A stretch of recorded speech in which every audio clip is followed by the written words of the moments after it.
Hi, this is Ski Reese, and you're watching Western Bass TV. You may think you're looking at Jimmy Reese, but you're not. You're watching Western Bass TV.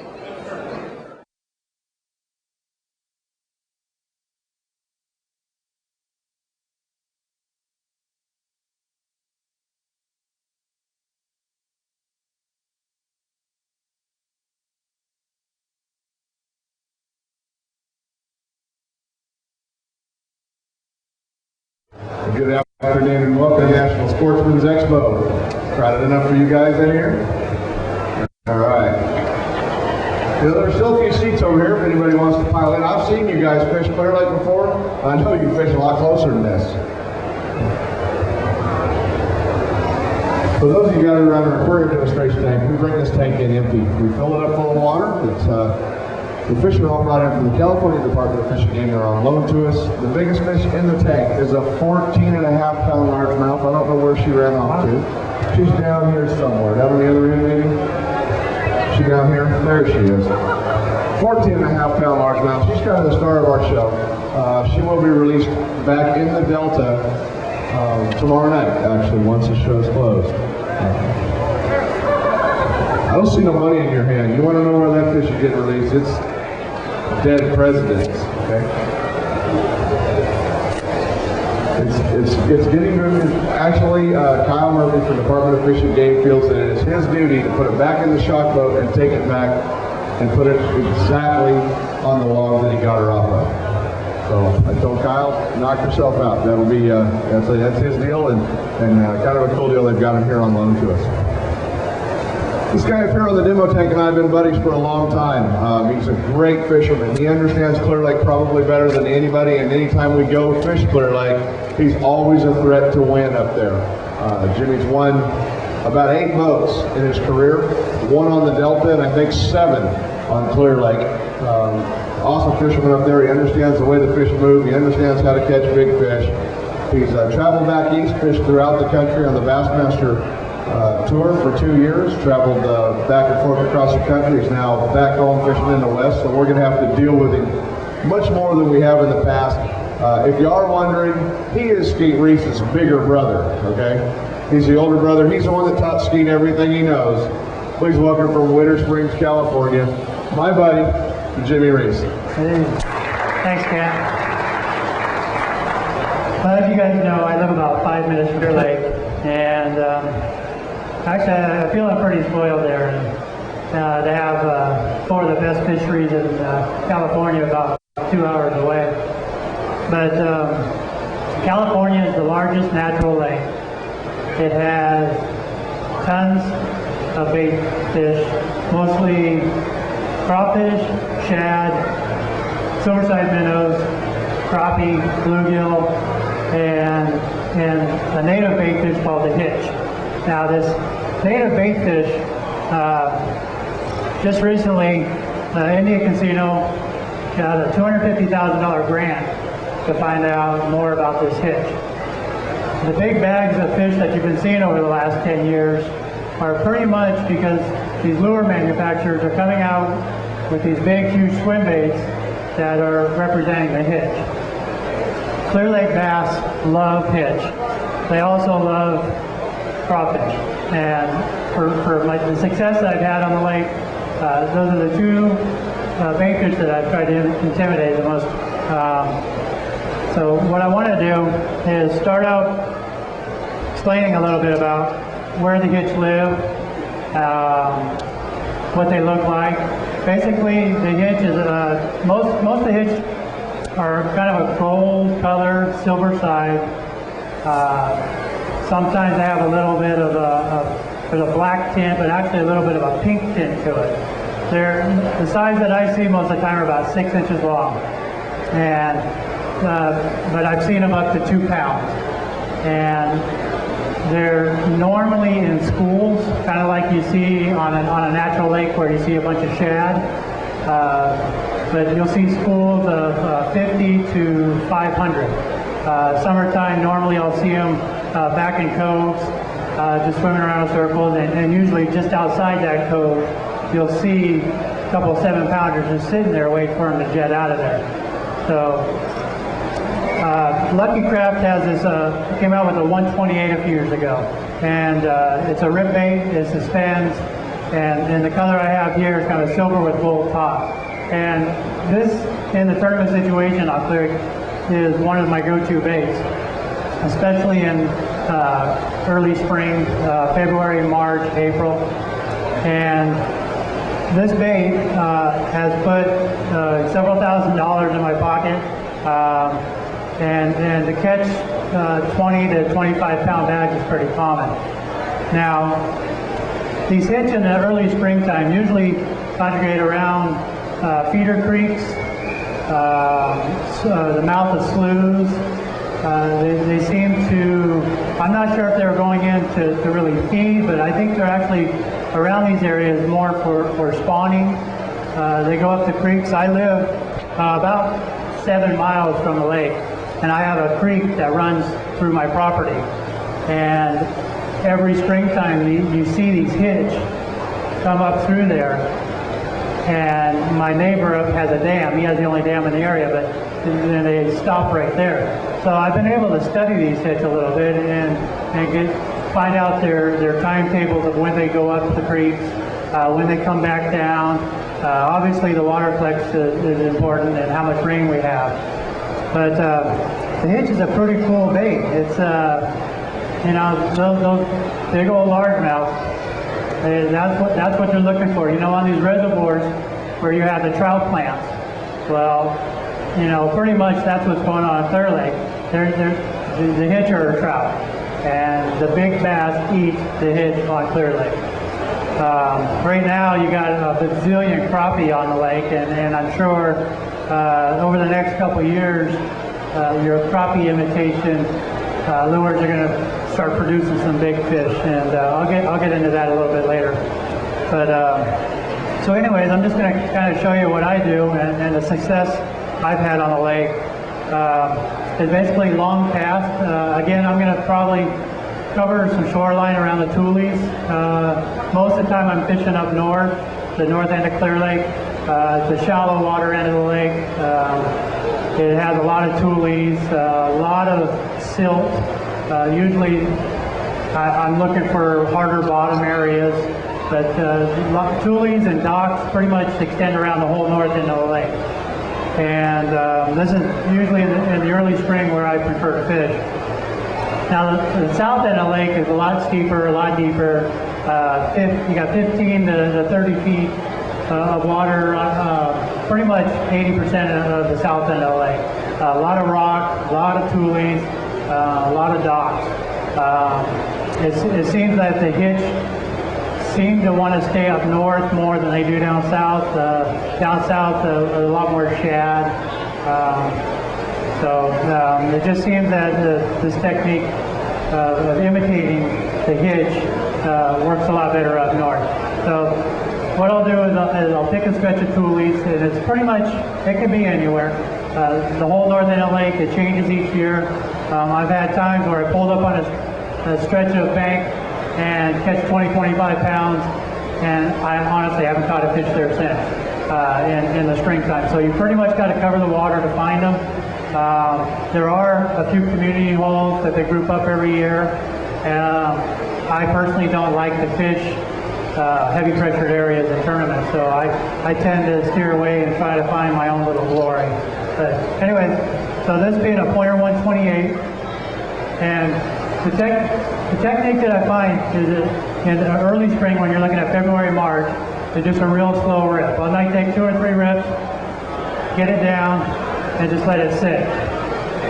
And the colder the water, the longer the amount of time you let your bait sit. As the water starts to warm up, when you're looking at March, April, then you can work the bait a little faster. So.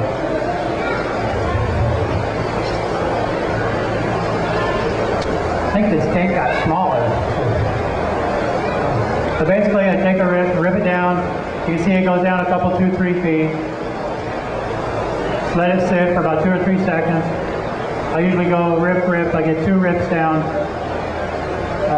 I'm using a 7-foot medium action rod, landing glass, this XC704.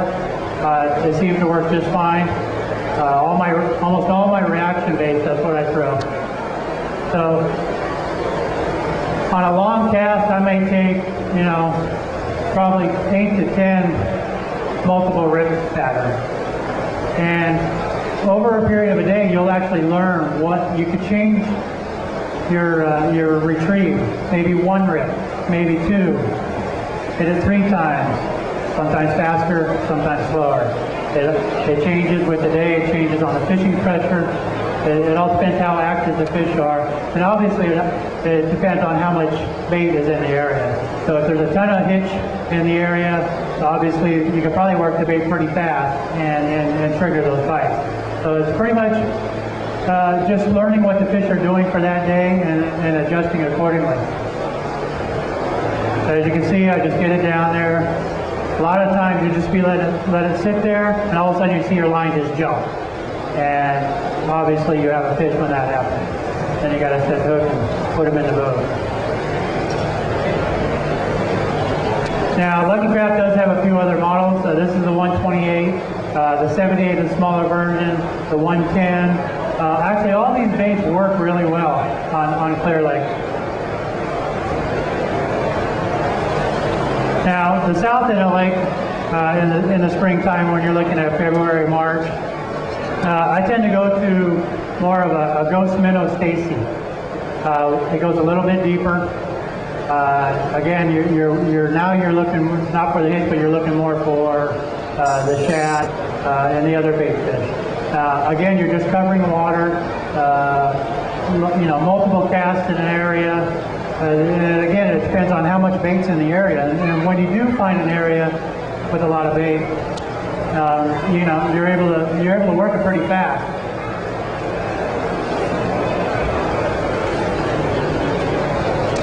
By far, March and April, I catch more big fish on Clear Lake than any other time. Now, the pointer minnow is one way to catch those fish. Now, as time progresses and the water starts hitting probably about 50, 52 degrees, the fish really start to group up. They're hungry, they're thinking about moving on the bed, start spawning. Well, a few years ago, Byron Velvet came up north and decided to throw a swim bait. And he happened to do it in my backyard. And he whacked them. And the way he found those fish is, they're just fishing a famous little corner area, and a hitch just happened to come flying out of the water. So he had a swim bait tied on more for the technique of catching bed fish. So he just happened to have it tied on and went over to where the hitch was jumping. Obviously he was thinking something was chasing it, and started throwing the swim bait. And this happened to be the practice of the Bassmasters tournament up at Clear Lake. So it didn't take me long. It took me about a week. And I called the state company, and they sent me some of these sardines. Now, a lot of people don't know this. They said, oh, you're throwing the trout, or you're throwing this bait. But this sardine has put a couple boats in my pocket, or should I say boat keys in my pocket. I probably made about $60,000 on this bait. It's a very versatile bait. This is a 7-inch sardine. There's a few different colors I've used. One is the gold color. That's probably my favorite. This is a new color. I believe it's called, I think they're off of Roboworm, but it's a new, like an AU. They call it an AU. And I just got it last year and started playing with it. But it's pretty cool. And all the swim baits that are out there, this bait probably looks more like a hitch than any other swim bait. Now, this bait you can use so many different ways on Clear Lake. Again, the fish are grouping up. I'm looking at the mouth of sloughs around the creeks. Most of the time they're on the main body. It's hard to catch swim bait fish back inside of sloughs. It's tough to catch swim bait fish, say, on the rock piles, maybe in the fall you can do it. But ultimately, Clear Lake is best known for the swim bait fish, usually in March, April, May. So it's kind of a pre-spawn, the spawn, and a little bit of post-spawn fish. In 2000, the One Bass Pro-Am, which was 2 weeks after Byron won the Bassmasters tournament, I was able to catch 59.93 pounds on this bait. And basically, I caught all these fish in one spot. And it's kind of funny how I found these fish, because, I mean, I fished the whole lake, and I was pretty much looking for spawning fish, and I came across these toolies. Well, in these toolies, I saw literally 30, 40 bass that were 3 to 6 pounds. You can just see them. They're just, the sun's out, they're happy, there's no wind, and, you know, I sat there and tried to catch them, couldn't catch them. The next day of practice for the One Bass tournament, again, I went over there, except I knew they were there, so I stayed back. I cast them, couldn't catch them. So I'm like, why are these fish here? Why can't I catch them? I mean, I pulled out all the Cincos, the weightless worms. Like, how come I just can't get bit? And at that point, drop shot's not really a factor yet. So I just kind of kept covering the bank. And I got over to an entrance to a creek. And I took a long cast with this swim bait. And I just was slow rolling. All of a sudden, boom. And I'm using an 8-foot lamb glass flipping stick. And you can just feel the vibration when they hit this swim bait. It just goes all the way through your arm. It was cool. It was my first swim bait bite. And actually, I didn't catch it. The next cast, I cast back up there. I catch a 7.5 pounder, and I'm like, I'm jumping up and down, I'm looking around, nobody around, I'm pretty excited. Like, cool, so I cast back up there again. I made 5 more casts in a row in the same spot with a swim bait. I had a fish on. Actually, I started shaking them off. I pulled the hooks out, wouldn't set the hook. So I was pretty excited when it came down to tournament time. I figured I had a glory hole. I started chasing the pattern. I started looking around. I started looking at the creeks and some of the back bays, you know, where I catch spinnerbait fish and where I've caught rip fish. And so I started throwing this, and you know, I started getting bit. And I'm like, wow. And throwing this bait, it's really about having confidence. You have to have a lot of confidence, and as soon as you start getting a couple bites, it'll all change for you. And you know, I can honestly say I've thrown it all day, you know, maybe a handful of times. I'm a very versatile fisherman, so I tend to get away from it if the fish aren't biting in the first couple hours. So it came tournament time. I had a couple key areas that I was looking at, and I knew some of the other areas where Byron was fishing and everybody else. That, you know, I didn't like the fishing pressure. Again, I wanted to stay away from it. So I pulled up on this spot, and I'll kind of give you an idea of how I went about catching these fish. So I cast this bait, and I basically let it sink. And I was taking a very long cast. And I'm using 65-pound Power Pro. It's a braided line. You know, a lot of the other guys use 20-pound big game or monofilament or something with low stretch, but 65-pound Power Pro at that time was the bait. So here I am, I'm using a broom handle, 8-foot flipping stick. I got a 65-pound power line, longest cast that you can make. It lands, it sinks, it's probably about 4 or 5 feet of water. Oh no! Had a bite. So basically, I started out the day just reeling it in. And these fish had no idea what a swim bait was. And boom, catch a fish. First cast, catch a 7-pounder. My amateur's going crazy. I mean, he's like, what are you throwing? What are you throwing? Second cast, boom, 5-pounder. Just reeling it in. But by now, my amateur's absolutely going bananas. Third cast, not getting it either. Boom, 6-pounder. He's looking at it, huh? What are you looking at? 6 casts in a row. I had 6 fish over 4 pounds. Biggest 5. I had 29 pounds in the boat. First 5, basically 5 of the first 6 fish. So I give my ammo a bait at this time, and we kind of expanded on what I found. So obviously this creek has some hitch in it, and they're just waiting out front, waiting for the hitch to swim out.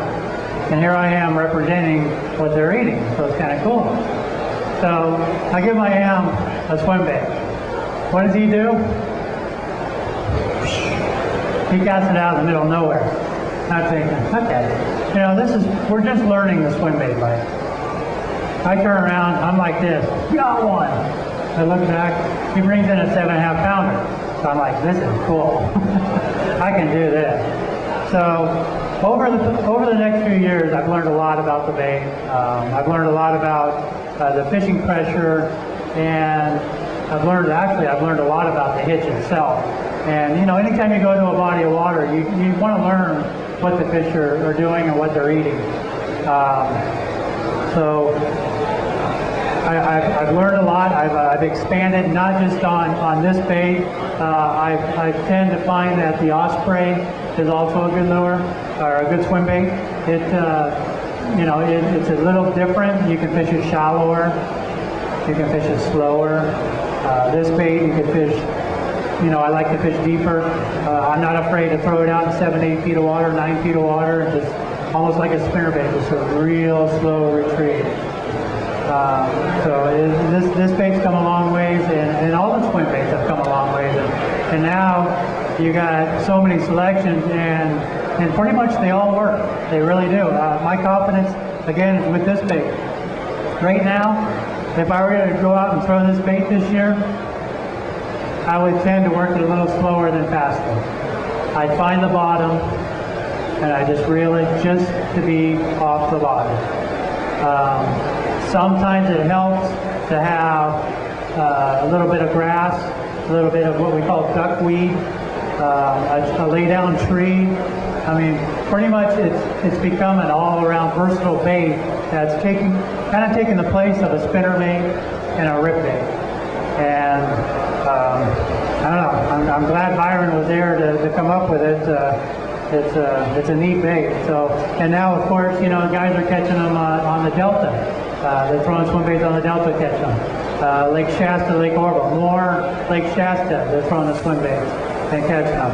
And as far as the technique, you got to play with it. You got to go out there and try to build your confidence. It might be a real slow retreat. Cloud cover plays a big part of it. Cloud cover really turns on the bigger bass on the swim bait light. Right after that, and I believe it was 2001 on Lake Don Pedro, the guy won it first day. We had stormy conditions, throwing a swim bait, comes in with 34 pounds. I think he only had 4 fish. Here's the Lake Don Pedro.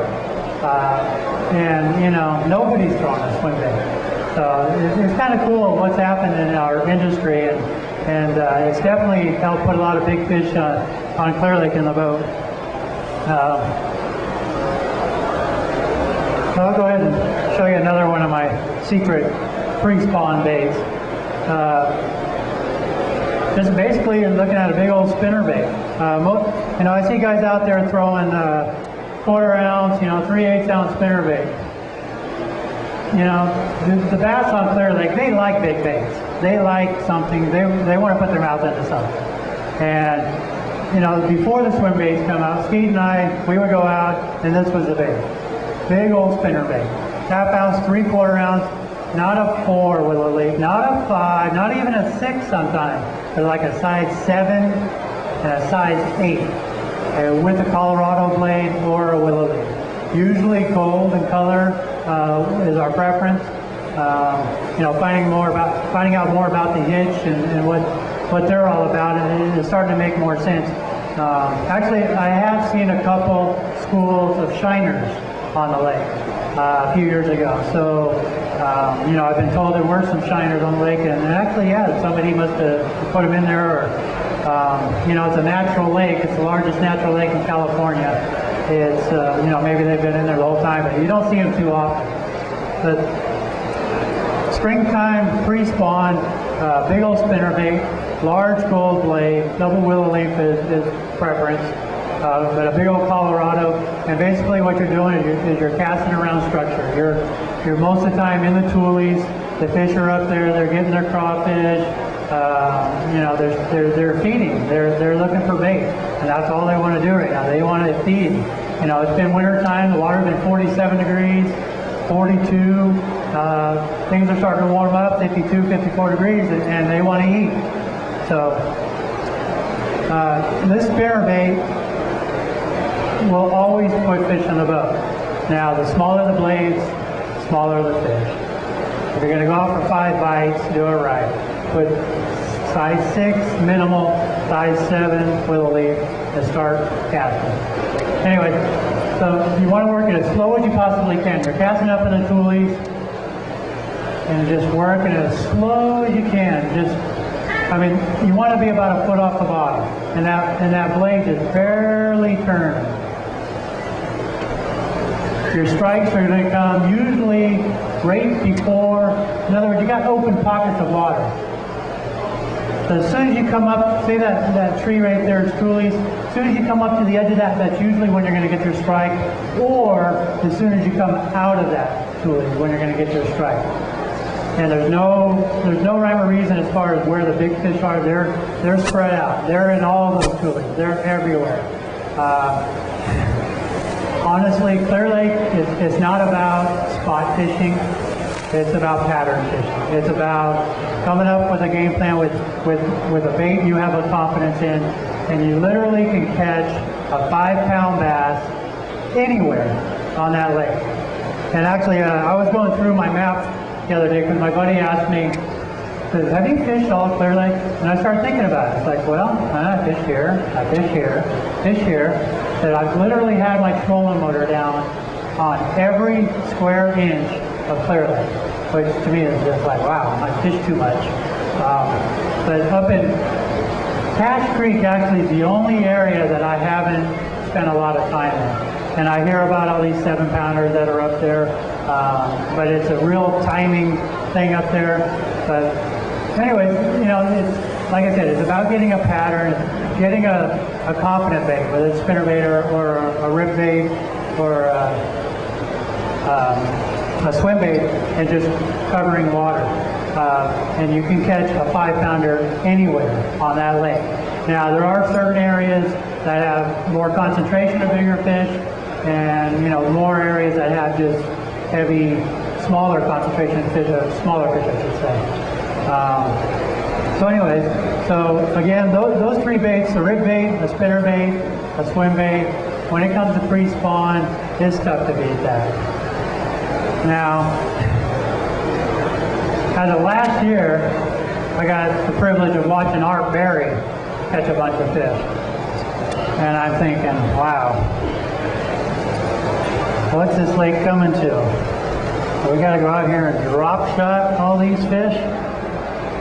And anyways, I sat there and watched Art Berry with a drop shot, and it was an Everstart tournament, and it was March, and he was casting up, just throwing a drop shot, and he literally caught 40, 50 fish a day, just throwing a drop shot.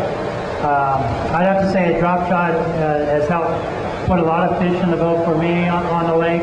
But when it comes to springtime, I really have a hard time doing it. Just because I know these other baits, they're my confident baits, and I can catch big fish on a consistent basis. But it's pretty much there's so many fish in the lake right now that you can throw anything. You can throw a Cinco, you can throw a drop shot. It doesn't matter. But again, going after the bigger fish, trying to target the bigger fish, those are the 3 baits I would use. So, springtime. I didn't tie up any springtime. Somebody said there was a sturgeon caught out of Clear Lake. You guys hear that? Yeah, that's true. Probably somebody out of somebody's fish tank. Springtime, obviously, there's a major spawn. I really enjoy sight fishing, but there are other ways of catching these bed fish without looking at them. One of the techniques that I like to do is basically throwing topwater. A Zara spook, a buzzbait.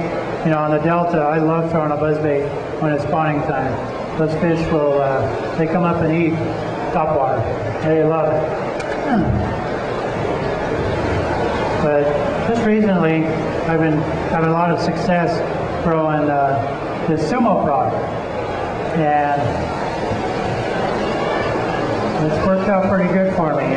This last June, fish were still spawning. We had a lot of crazy weather this year. And of course, old Mr. Dobbins beat me by a quarter of a pound.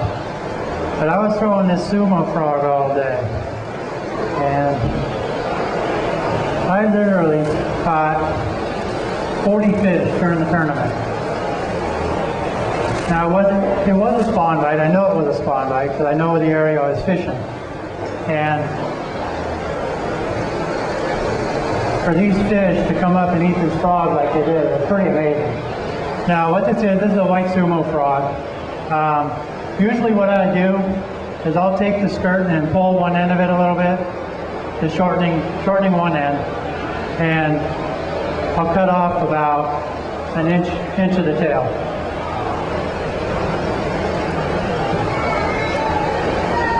And what this allows the frog to do is just have a little more action. Now, normally I like to test these things before I do this, and I've always, I take it out of the package, I tie it on, and I'll go fish for a half hour. If it doesn't do what I want it to do, then I take it off and I'll put it, or, I might try to modify it more, cut some more tail off, and until I try to get the action that I want. But there's a lot of different techniques that catch spawning fish, but if you want to go to Clear Lake and have a good time, get yourself a sumo frog and basically put the trolling motor down and either probably cover the tulies would be the simplest thing, and just basically what you're doing is you're casting around the weeds, around the tulies, and working the frog. The spawn bite, you tend to want to work the frog a little faster, a little more action, and it's kind of a stop and go retrieve. Kind of hard with the current. I don't throw frogs on the Delta, but I'll stop it, work it, and actually what I really want this bait to do is I want it to walk like a Zara spook. So by cutting the tail, it's going to have a little more action.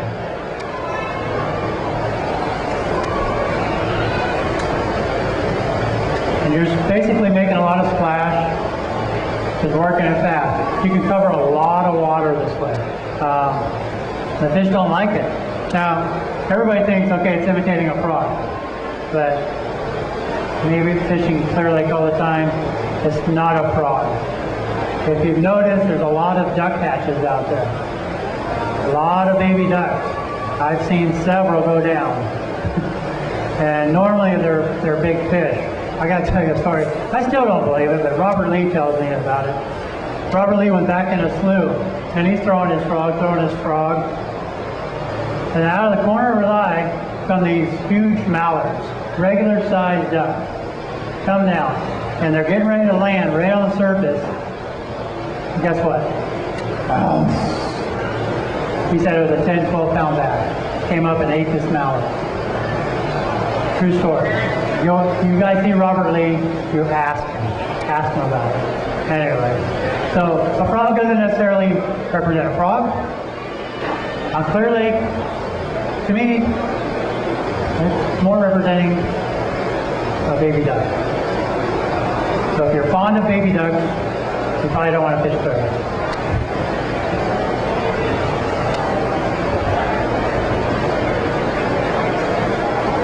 Now, the frog's pretty versatile. I mean, it's not just spring that I fish the frog.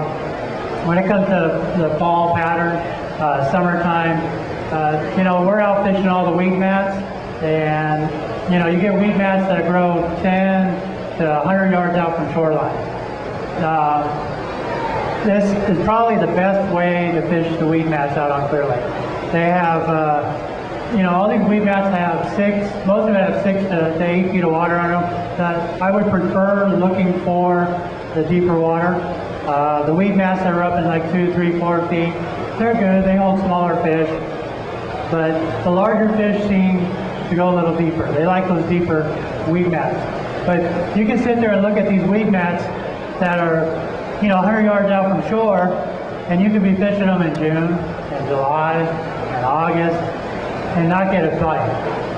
But when it comes September or October, those fish tend to move out. And a lot of it has to do with the cover that the fish are hanging in all year, which are the tulies. Well, the water fluctuates about 7 feet every year.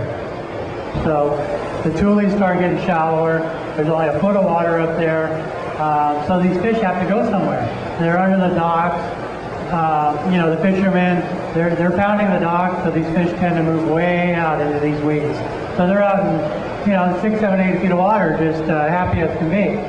Now, the hard part is getting those fish to move up on that surface of those mats, because they're down there.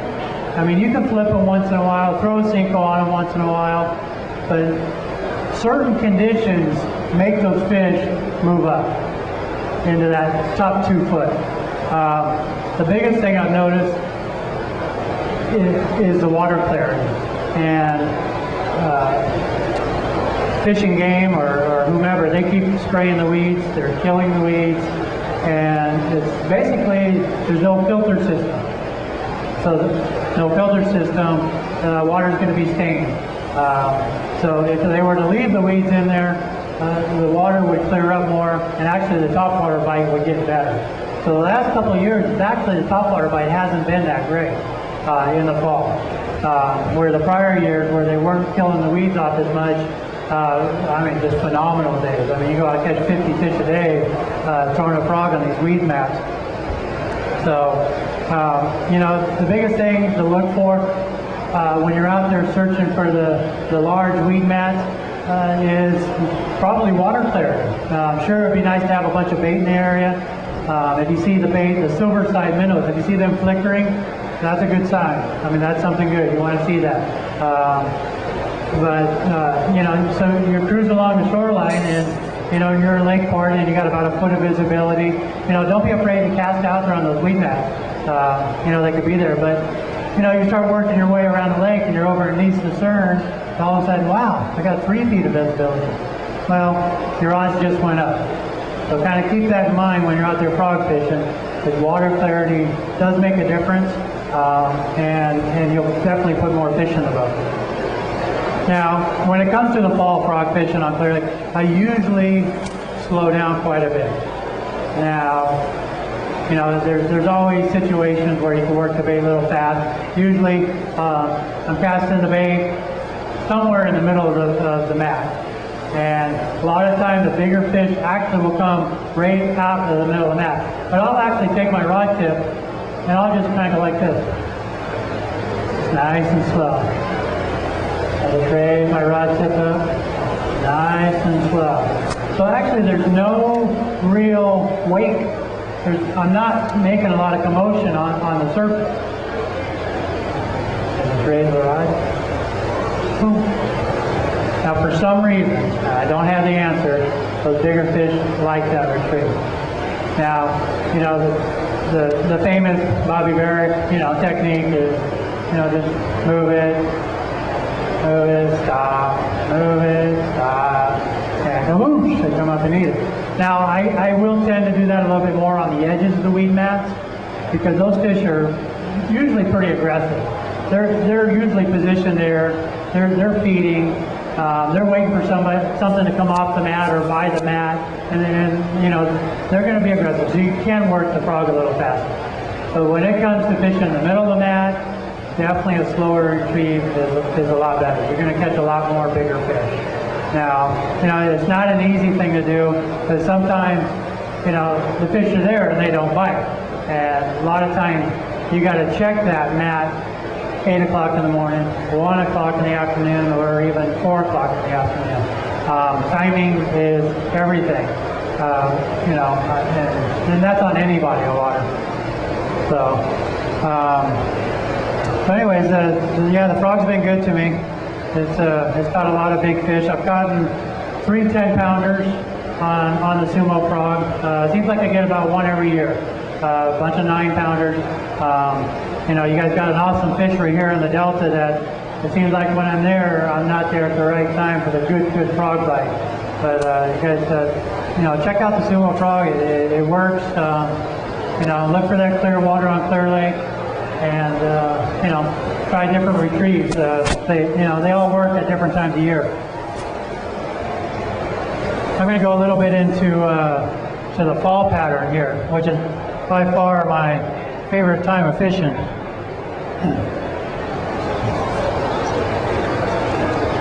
This last fall we had the Bassmasters tournament, and I ended up not as good as I wanted to. I finished 15th. I had some big fish on. Actually, the lake fish really slow, or really small. Over the past few years, I've been really spending my time at the south end of the lake, just following the bait fish because of the shad population coming back. And but this tournament, I decided to go back to basics on what I know, and pretty much the north end of the lake is I know where every nook and cranny and log and rock pile and tires, and I mean, you name it. It seems I've learned it quite a bit and know where everything's at. But my favorite technique is throwing a rattle trap. For the past years, I've caught many 20-pound bags in the fall throwing rattle trap. Now, Lucky Craft came out with their LV 100s, 200s, 300s, 500s. Right here, I got an LV 500. Pretty much, I had 2 rods on the deck in the Bassmasters tournament. One was the 100, and the 500 was the other. I use different colors. It doesn't matter.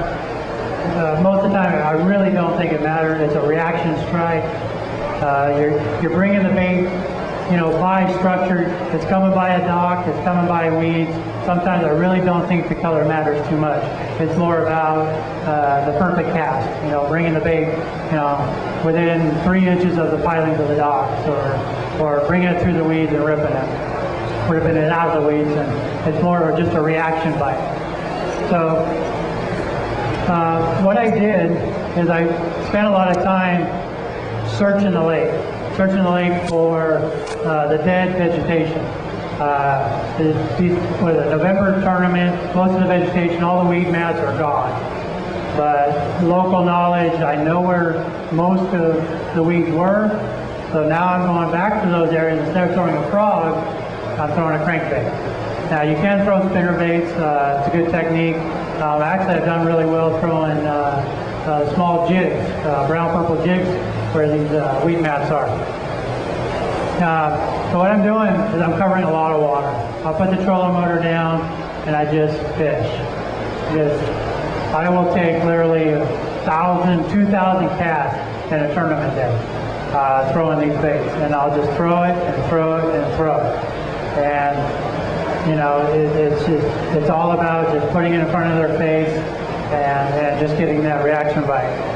So now, basically, the north end of the lake, there's a lot of bays.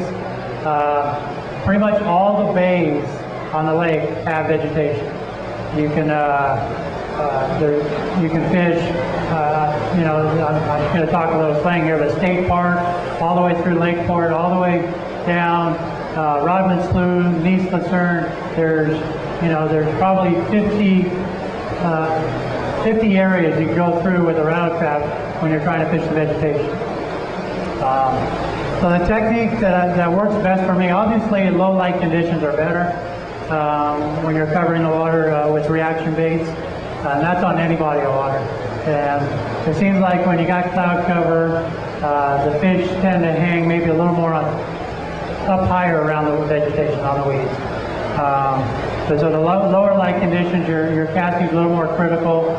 You really got to target the edge, really the edge of where the shade pockets are. So anyway, so what I'm doing is I'm taking this bait, and there's a couple different retrieves that I like to use. The one that I like to use the best is basically, again, long cast. I'm using a 7-foot Lamiglass rod, medium action, real high gear ratio. I'm using a 6.2 gear ratio, high speed quantum reel, and I'm basically covering water, and I'm casting and burning, casting and burning. What I mean by that, casting and I'm burning. Just constantly, how many times can you do it?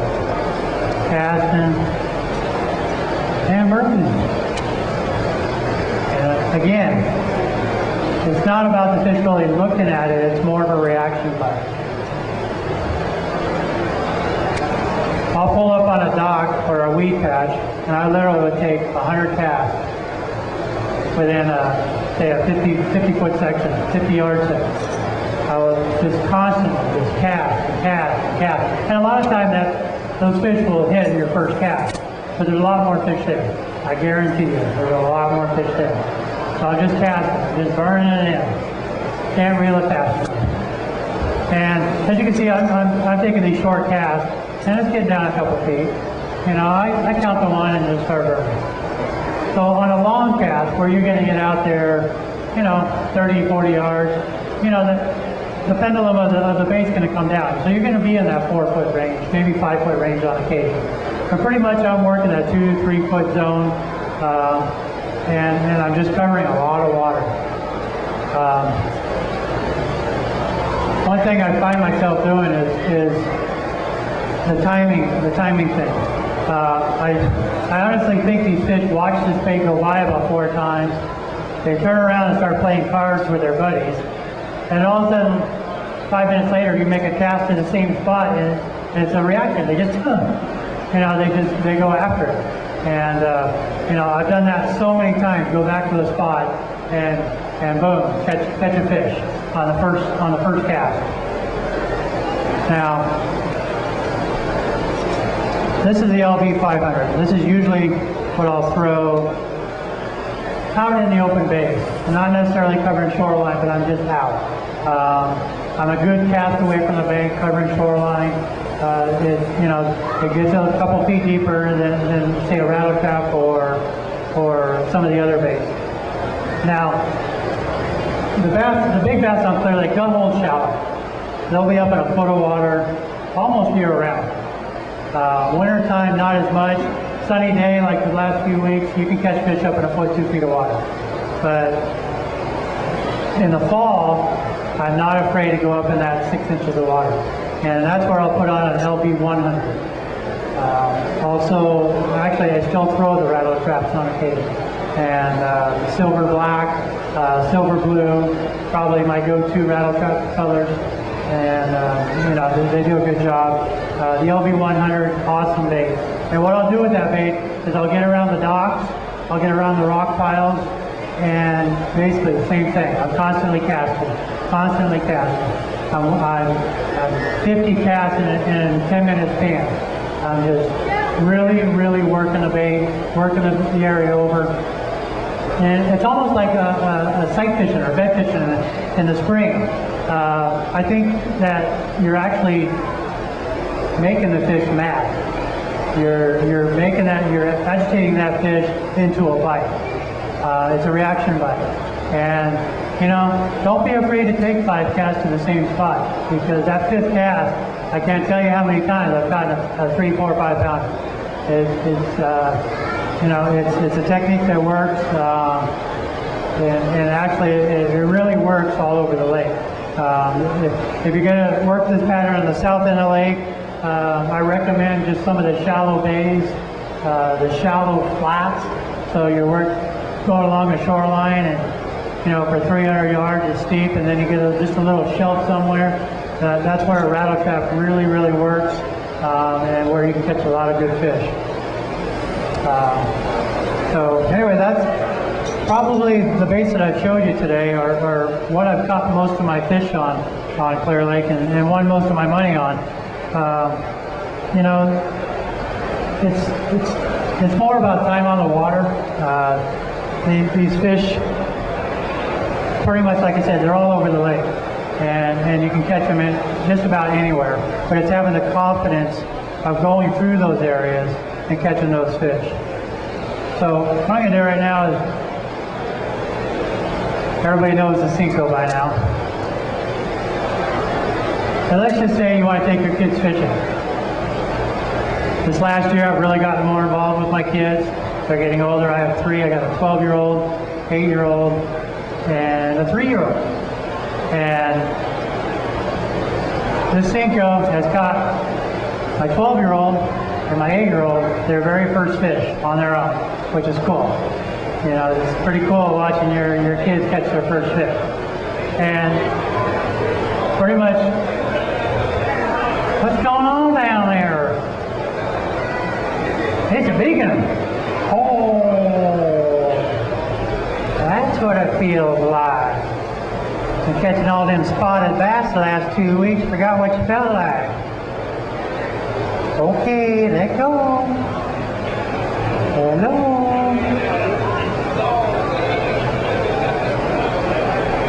I think I'm gonna get fired. What's he doing down there? He's happy, huh? He got a big old smile on him. Uh-oh. You guys, this never happened. Let's see if I can shake him off. You know, believe it or not, on Clear Lake, you know, we had the round table.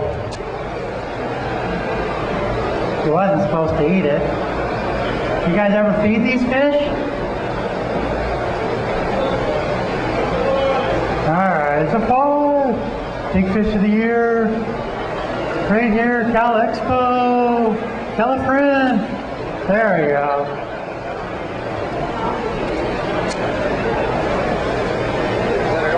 Okay. Well, that was fun.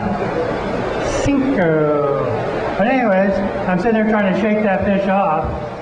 But you know, actually, you know, I probably fish Clear Lake about 50 days a year.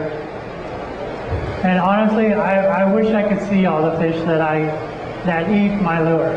Because honestly, I shake off. When I say shake off, I cast out, the fish eats it, and I sit there and shake the rod tip so the fish doesn't get hooked.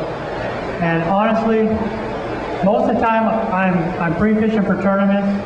Did you set the hook on a fish? What's that? Did you set the hook on a fish? I didn't set the hook. Did you guys see me set the hook? No. I didn't set the hook. I didn't set the hook. Okay. My time up? Okay. Anyways, so, but I do. I shake off 50, during practice, I'll shake off 80% of my fish. I'll get 12 bites in a day, I'll hook 2.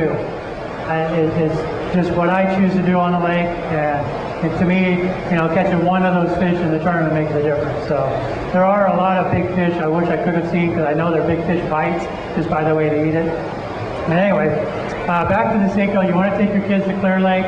The Cinco bite and the drop shot bite are just unreal on that lake. Take your kids fishing. What you want to do is put on, I use a 4-aught Gamakatsu hook, 3-aughts extra wide gap, 5-inch Cinco, go with watermelon, or actually the June bug with the chartreuse tail is a good color on that lake. Obviously this is a pretty good color. I'm not even sure what color it is, but it's got a red flake in it, so maybe I'll raffle it off after the ceremonies here. Anyways, right now what I wanted to talk to you about is the crappie bite on Clear Lake right now. I know that might not excite you bass fishermen, but the crappie bite on Clear Lake is phenomenal. I've been taking my kids over to Canocti, and we've been catching 30 to 100 fish a day. The bite has been basically since September, all the way through now. It's basically just a 32nd ounce crappie jig. And what I'm using, I'm just 6-pound test. I got my kids on the dock there. Probably better if you got a boat, but you know, the dock fishing there. There's about 6 other areas on the lake. If you guys are interested, I'll let you know where they're at. But the crappie fishing is just phenomenal right now. And the reason being is because the shad population is back. There is actually bazillion shad in the lake right now. You know, they disappeared back in the 92, 93. We had a freeze, and all the shad died off. You know, about 4 years later, there's some sightings of shad. Well, they're back. And literally, you can put your boat 15, 20 feet of water anywhere on the lake and look at your graph, and there's just bazillion shad. So basically what's happened is because of the shad population, the crappie have come back. And actually, while you're fishing for these crappie with a crappie jig, you will catch some hitch. So you might get a chance to see what a hitch looks like. So anyways, grab a Cinco, grab a drop shot, Margarita Mutilator, Aaron's Magic, pretty much the only two colors you need on the lake. You can fish probably the south end of the lake, stay out of the wind. You know, there's a lot of coves, so hopefully you get a nice day there. And just cover water. It's just an awesome fishery right now. At the round table, I was telling a story about my brother and I, my twin brother, we went out one day in July, basically throwing a drop shot and a jig, and we caught 201 bass in one day. And by far the best day I've ever had. We had, you know, maybe a 20-pound limit, 25, not a lot of big fish, but the lake is real healthy right now. And if you guys want some tips, please come and talk to me. So anyways, that's my show. Thank you, and enjoy the rest of the show. Good morning, everybody. For everybody else,